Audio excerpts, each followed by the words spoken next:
박해를 받는 자는 복이 있나니 그들이 것이며. 욕하고 박해하고 스스로 너희를 거슬려 모든 악한 말을 할 때에는 너희에게 복이 있나니 기뻐하고 즐거워하라. 하늘에서 너희의 상이 큼이라. 너희 전에 있던 선지자들도 이같이 박해하였느니라. 아멘. 기도하고 우리 말씀을 나누도록 하겠습니다. 아버지 하나님 감사합니다. 참 날씨가 비가 오는 날씨지만 저희들에게 무사히 주의 전에 도착하게 해주시고 건강한 모습으로 예배드릴 수 있도록 은혜 주시니 감사합니다. 이 시간도 저희들이 오늘 선포되는 말씀 앞에 서사오니 우리의 심령의 문을 열어주시고 오늘도 하나님께서 이 말씀 속에 내 심령 가운데 말씀하시는 하나님의 세미한 음성 들을 수 있도록 하나님 붙잡아 주시옵소서. 우리가 듣고 깨닫는 대로 순종하는 마음을 허락해 주셔서 우리 삶의 귀한 말씀의 열매가 풍성해지는 저희 모두의 삶이 되게 하여 주시옵소서. 오늘도 부족한 종을 세워주셨사오며 말씀의 도구로만 사용해 주시고 오늘 이 시대에 우리에게 주고자 한 말씀을 잘 대원할 수 있도록 성령께서의 마음과 생각과 입술을 주장하시고 인도하여 주시옵소서. 감사하며 예수님 이름으로 기도하옵나이다. 아멘. 우리가 살다 보면 자기 의가 강한 사람을 만나게 됩니다. 이 사람에게는 자기가 하는 모든 것이 다 옳다고 생각하고 자기의 주관도 결코 틀리지 않다고 생각합니다. 그래서 자기가 생각하는 것이 다 맞고 자기가 추구하는 것이 다 옳은 거야. 다른 사람이 하는 것은 맞지가 않습니다. 이렇게 그래서 이런 사람, 자기 의가 강한 사람은 다른 사람의 의견에 귀를 기울이지 않습니다. 자기 생각만 옳고 다른 사람의 의견 전혀 듣지도 않습니다. 그런데 우리가 살다 보면 나도 모르는 사이에 내가 바로 그런 사람이 된다는 사실을 우리는 잊지 말아야 합니다. 때로는 나도 마치 내 생각, 내 결정, 내가 하는 것이 옳다고 주장합니다. 그리고 다른 사람의 것은 아예 들어도 보지도 않아요. 왜? 틀리다고 생각하니까. 자기 것만 맞다고 생각합니다. 그런데 문제는 뭐냐면 자신이 옳다고 생각하는 그 의욕이 과연 옳은 것인지 우리는 분별할 필요가 있습니다. 더더구나 예수 그리스도를 믿고 하나님 믿고 살아가는 하나님의 백성된 우리는 우리 삶 앞에서 내가 생각하는 의롭다고 여겨지는 그것들이 과연 하나님이 보실 때 의롭게 생각하시는지 우리는 그것을 분별해서 살아야 합니다. 그렇기 때문에 우리 그리스도인들의 삶은 주님이 기뻐하시는 의를 따라 살아야 합니다. 오늘 본문의 말씀을 통해서 예수님께서 우리에게 의를 위해 살다가 핍박받는 자에게 뭐가 있다 그랬어요? 네? 천국이 그들의 것이라고 했습니다. 믿는 사람이라는 거예요. 우리 오늘 이 말씀을 생각하면서 예수님이 탈복 말씀 중에 오늘 8번째 말씀입니다. 이 말씀을 가지고 우리가 의를 위해 살아가는 삶이란 제목으로 함께 은혜를 나누려고 합니다. 그럼 오늘 예수님께서 그 8번째 탈복의 말씀 뭐라고 얘기하셨습니까? 우리 한번 같이 보면 시작. 의를 위하여 박해를 받은 자는 복이 있나니 천국이 그들의 것입니다. 그러니까 의를 위해 살다가 핍박이 임하고 어려움이 임한다고 한다면 어떻게 하라고요? 기뻐하라는 거예요. 왜? 그것이 천국을 소유한 복 있는 사람의 삶의 모습이라고 주님은 우리에게 말씀하고 계십니다. 그렇다고 한다면 오늘 주님이 말씀하시는 의를 위해 살아간다는 삶이 어떤 삶의 모습이라고 여러분은 생각하십니까? 우리가 의를 위해 사는 삶은 쉽게 얘기하면 무슨 삶이냐면 하나님께서 인정하는 삶. 다시 말하면 신적인 인증이 있는 삶의 모습이 그게 이 예수님이 말씀하시는 의라는 겁니다. 신약성경 전체를 통해서 나타나는 의라고는 다른 것이 아니라 하나님이 인정하시고 하나님이 기뻐하시는 그 삶의 모습, 신적인 인증을 받은 그 삶의 모습이 다른 것이 아니라 의라고 하는 겁니다. 자, 거기는 반드시 내가 하나님이 기뻐하시는 대로 내 인생을 살아갈 때 거기는 핍박이 있고 환난이 있다는 거예요. 어려움이 기다리고 있다는 겁니다. 분명히 주님은 그것을 우리에게 말씀해 주고 있습니다. 그렇지만 그런 삶을 살아가는 의를 위해 살아가는 삶이 다른 것이 아니라 천국을 소유한 백성의 삶의 모습이요. 그 사람이 복된 삶이라고 예수님은 말씀해 주고 계십니다. 그렇다고 한다면 우리가 어떻게 하나님이 인정하시는 의의 삶을 살아갈 수 있습니까? 자, 그래서 첫 번째 중요한 것은 뭐냐면 내 삶의 우선순위를 하나님께 두는 겁니다. 요리 무슨 일을 하든지 그 삶의 우선순위가 어디에 있습니까? 내 직장입니까? 아니면 내 일정터입니까? 아니면 내 가족입니까? 여러분이 삶 속에서 매일 생활 속에서 순간순간마다 어떤 삶의 우선순위를 정하지 않습니다. 그 우선순위가 어디 있냐? 하나님이 먼저 돼야 된다는 거예요. 하나님 먼저 되는 삶이 하나님이 인정하는 삶이라는 거예요. 그것이 의로운 삶이라는 거예요. 자, 그렇기 때문에 예수님께서 마태복음 보면 6장 잘하는 말씀 한번 읽어볼까? 시작. 그런즉 너희는 먼저 그의 나라와 그의 일을 구하라. 그리하면 이 모든 것을 너에게 더하시라. 자, 예수님이 우리로 하여금 뭘 먼저 구하라 그랬어요? 네? 하나님의 나라와 하나님의 의를 먼저 구하라. 근데 우리 인간은 살다 보면 뭐가 문제입니까? 의식주의 문제잖아요. 만약 오늘 예배 친교 시간에 식사가 없다? 여러분 마음 어떻게 되겠어요? 기뻐요? 기분 나빠요? 기분 나쁘죠? 응? 자, 우리 인간은 뭘 생각하냐면 의식주가 필요합니다. 먹고 마시고 입고 이게 필요한 거예요. 그 인간의 육체를 갖고 있기 때문에 그렇게 살아야 됩니다. 자, 그런데 오늘 예수님은 무슨 얘기를 합니까? 너희가 먹을 거, 마실 거, 입을 거 다 안다는 거예요. 그런데 너희 삶의 우선순위가 어디에 있어야 됩니까? 먹는 것이 우선이냐? 아니면 하나님이 우선이냐는 거죠. 오늘 주님은 분명하게 우리에게 말씀하시는 다른 것이 아니라 하나님을 우선으로 한다고 하는 것은 내 삶의 모든 자리에서 하나님이 첫째가 되는 거예요. 자, 그래서 삶의 우선순위가 하나님 나라 그의 의를 구하는 것이 된다고 할 때 우리는 비로소 하나님이 인정하시는 의로운 삶을 살아가는 삶이 될 줄 믿습니다. 자, 그렇다고 한다면 인간의 의식주의 문제에 대해서 사실 우리 신경 안 쓸 수가 없잖아요. 여러분 오늘 아침에도 분명히 뭔가 드시고 오셨을 거예요. 커피를 마시든지 간단한 빵을 드시든지 했을 거라고. 그렇죠? 안 드시고 오신 분도 계실지 모르겠습니다만 어쨌든 간에 우리는 뭔가 아침에 뭐 하든지 의식주 문제를 해결하고 와야 됩니다.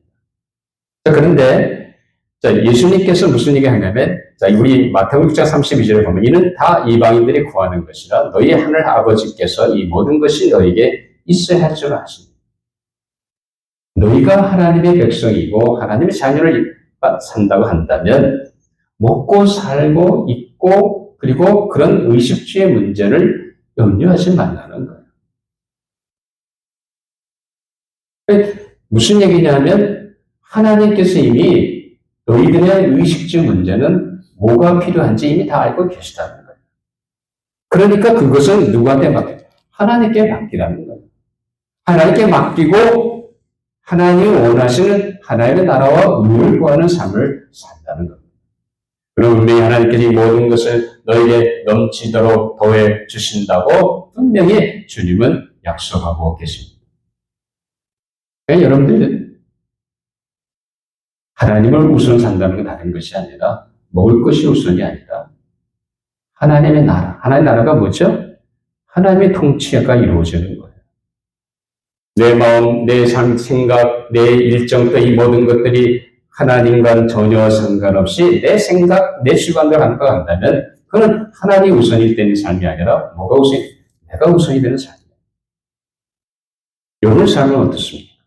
여러분 매일매일 하루 일정표를 짜면서 하루하루 한 주 한 주 살아가면서 과연 주님이 거기에 간섭하고 계십니다.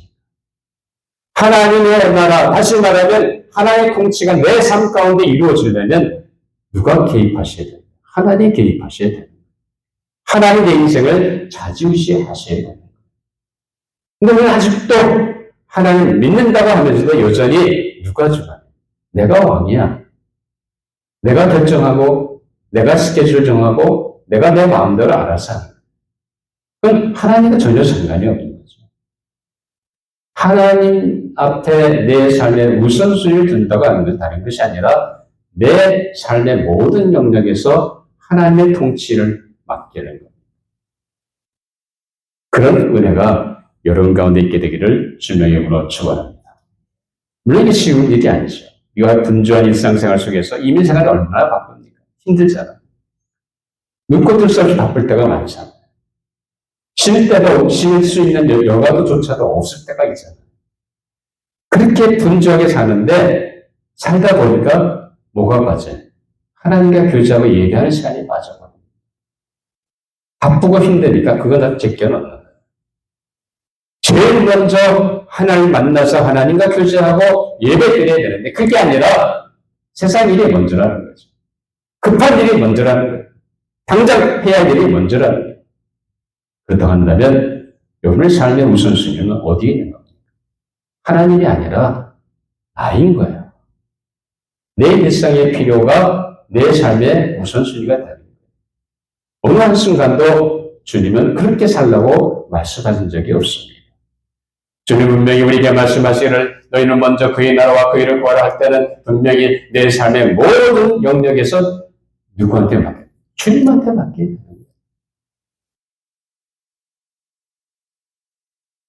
여러분 직장인 어떻습니까?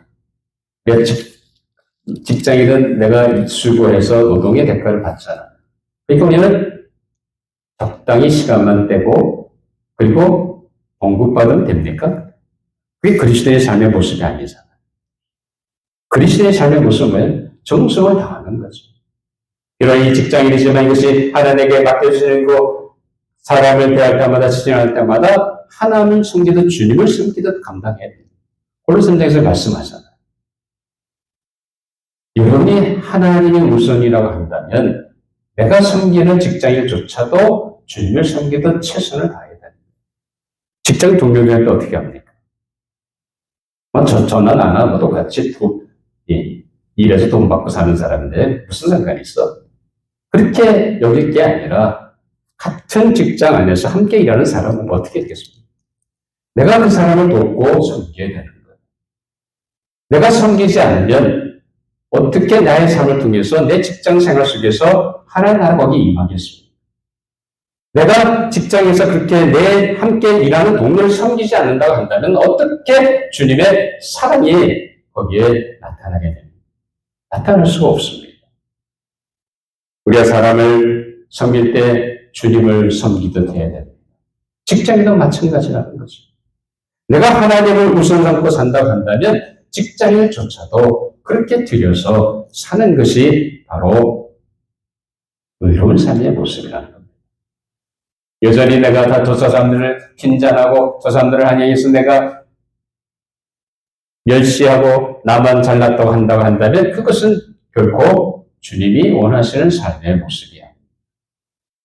적어도 우리는 우리 삶의 모습을 통해서 은혜가 되고 덕이 되고 빛과 소금의 역할이 되어야 될 줄 압니다. 그 다음에 우리가 하나님의 의라고 하는 것은 하나님이 인정하신 의를 사는 거예요. 내 자신의 의를 따라 살아가는 것이 아니라 그렇기 때문에 우리는 누구를 만나든지 어떻게 됩니까? 공평하게 대해야 돼요. 돈이 있고 배운 것이 있고 가진 것이 있다고 하면 그 사람한테 어떻게든지 잘 보이려고 하는 그런 세상 사람 같이 살아가는 것이 아니라 우리는 똑같이 비록 저 사람이 가진 것이 없고 배운 것이 없다 할지라도 그래도 똑같은 사랑을 가지고 배려하고 나가는 것이 이것인 거예요.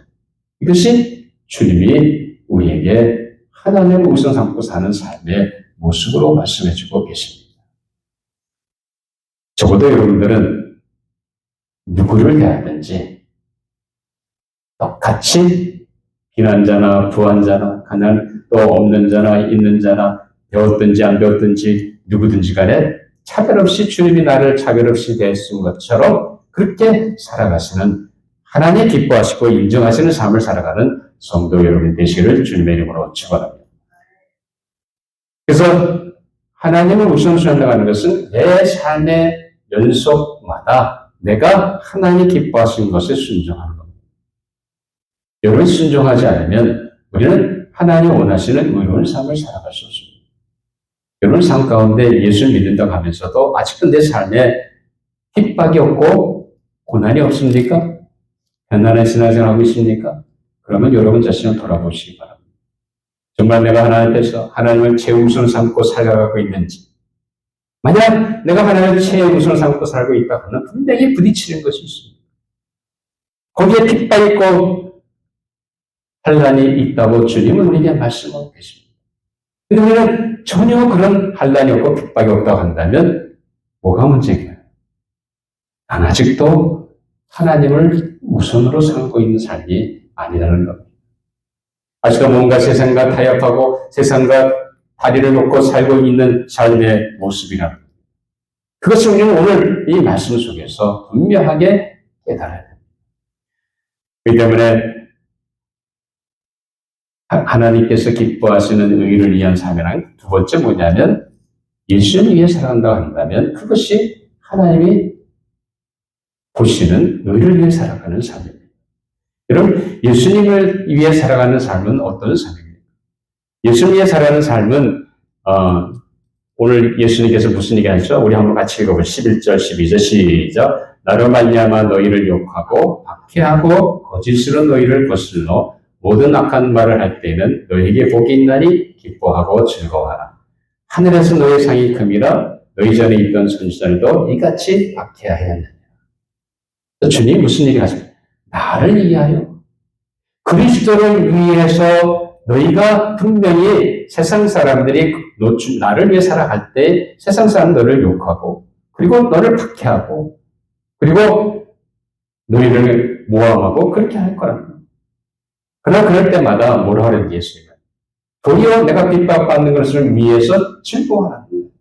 그래 하늘의 상이 큼이고 지금까지 믿음의 선조들 그런 선지자들이 다 똑같이 하나님의 위해 살다가 핍박을 받았다는 겁니다. 그러니까 박해받는 것은 당연하다는 거예요.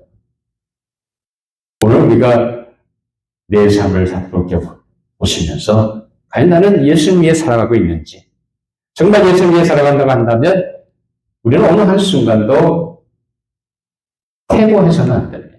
자, 히브리서가 무슨 얘기하냐면 히브리 10장 38, 39절을 보면 나의 의인은 믿음으로 말미암아 사니라 또 뒤로 물러가면 내 마음이 그를 기뻐하지 않아. 힘들다고 핍박이 있다고 내 믿음을 배반하고 뒤로 물러간다고 한다면 그것은 진정한 믿음의 삶이 아니라는 겁니다. 그때 계속해서 뭐라고 하죠? 우리는 뒤로 물러가 멸망할 자가 아니요 오직 영혼을 구원함에 이르는 믿음을 가진 자니라. 내가 믿음으로 예수 그리스도를 믿음으로 말미암아 하나님의 자녀가 됐고 제사함 받았고 놀라운 하나님의 구원의 반열에 들었다고 한다면 우리 어느 한순간도 뒤로 물러가서 안 된다. 핍박이 있다고 고난이 있다고 물러서지 마라. 1세기 초대 그 그리스도인들은 핍박이 와도 그 믿음을 끝까지 지키고 나갔다는 사실입니다. 우리 아는 폴리카프 알죠? 그 82세의 로마 황제 앞에서 네가 만약 예수를 부인한다고 한다면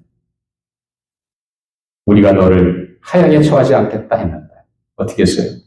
지난 80여 년 동안 나를 지켜주시고 함께 하신 주님의 은혜가 있는데 내가 어떻게 그 주님을 배반합니까? 그런 그 하향 현장에 그대로 순교한 것을 우리는 역사 속에서 보게 됩니다. 여러분 예수님을 위해 살아갈 때 거기 반드시 핍박이 있습니다. 환난이 있습니다. 어려움이 있다는 사실. 그러나 그때마다 하나님은 우리와 함께 하셔서 그 모든 환난과 권고와 위협을 극복하고 승리하게 하시는 놀라운 은혜가 있는 줄 믿으시기 바랍니다. 우리 예수를 위해 살아간다는 두 가지 모습입니다. 하나는 예수님을 따라가는 삶이고 두 번째는 예수님을 증거하며 사는 삶입니다. 근데 예수님을 위해 살고 예수님을 증거하며 사는 것이 그렇게 쉽지가 않습니다. 힘든 일입니다. 거기에는 대가를 지불해야 됩니다. 예수님을 증거하는 것이 쉽지 않죠. 그러니까 여러분 지금까지 몇 사람을 전도해 보셨습니까? 손가락 10손가락에 듭니까? 아니 그 이상입니까? 아닌 분도 있잖아요. 그만큼 쉽지 않은 거예요. 왜? 거기에는 핍박이 있고 고통이 있고 환난이 있고 조롱이 있고 멸시가 있기 때문에 그렇습니다. 감히 나갈 수가 없는 거예요. 그러나 하나님의 인도하시는 이를 위해 살고 예수님의 주님을 따라 증거하며 살 때 반드시 고난과 핍박이 따라옵니다.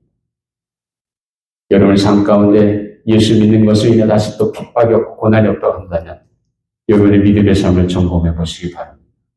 정말 내가 하나님 앞에서 의로운 삶을 살고 있는지, 하나님이 인정하시는 믿음의 길을 걷고 있는지, 아니면 여전히 내가 세상과 타협하고 그리고 여전히 내가 세상과 손잡고 가고 있는지 우리 자신을 살펴볼 필요가 있습니다.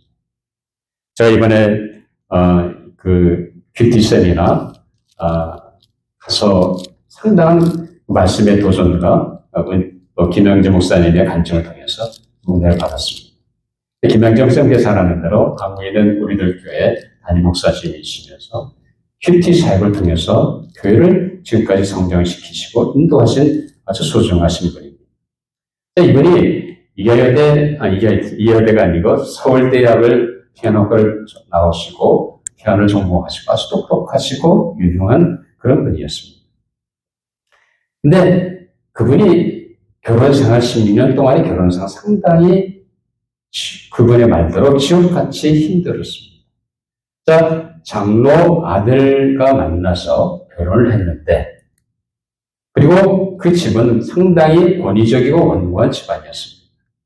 이제 시부모를 모시고 그 집에 사는데 그냥 10년 동안 마치 그 집에 종같이 살았다는 거예요. 오늘 한 번도 밖에 제대로 나가본 적이 없다는 거예요. 그런데 이분이 자기 남편이 장로 아들이니까 어떻습니까? 교회 나갈 거 아니에요. 교회를 안 나가. 자기가 산부인과 의사로 병원을 차렸는데 주일날도 오픈하는 거예요.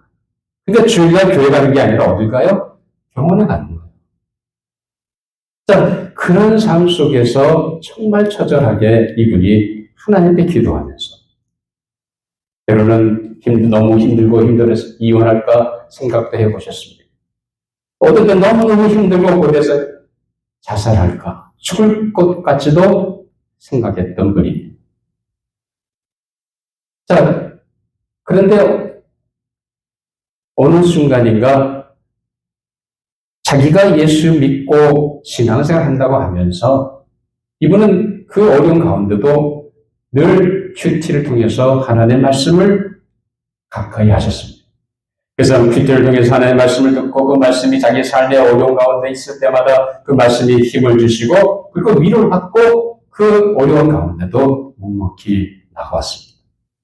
근데 어느 한순간 가만히 생각해 보니까 아니 나는 예수 믿고 천당 가는데 남편은 뭐예요? 그러니까 너무 이게 심각한 거예요. 그래서 이분이 하나님께 기도하면서 하나님 내가 죽는 한이 있더라도 저 남편을 구원할 수 있게 해주세요. 그렇게 기도하면서 이분이 하나님 앞에 자기 남편과 삶을 삽니다. 근데 어느 날 주일날이었는데 이제 남편은 교회 안 가니까 뭐 병원에 가니까 자기는 교회 갔다가 돌아오는데 근데 아들이 샤워를 하는데 그 당시 아주 귀중한 그 샴푸를 함부로 막 쓰고 있는 거예요. 그 샴푸라는 것은 저도 정확하게 뭔지 모르겠습니다만 일반 가게에서 구할 수 있는 것이 아니고 주문을 통해서만 구할 수 있는 아주 비싼 거라고 합니다. 그거를 남용하는 거예요. 그러니까 화가 나서 이 김양재 목사님이 아들한테 야단을 꾸중했다. 꾸중하고 이제 방에 들어갔더니 남편이 그걸 듣고는 난리가 났습니다. 그러면서 그 샴푸 통째로 열어가지고 그냥 머리와 얼굴에다 그냥 다 쏟아 부어버려요.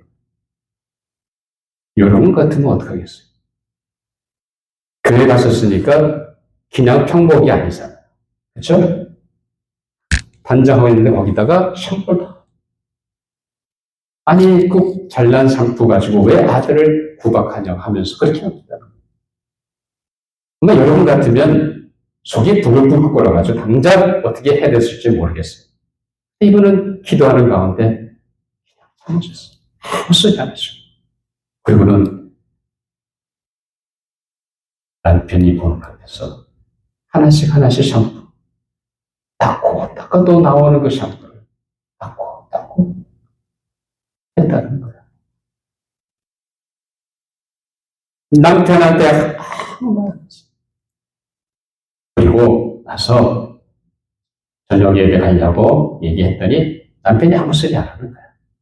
그래서 이분이 이제 혼자 다시 착착한 심정을 가지고 교회 갑니다.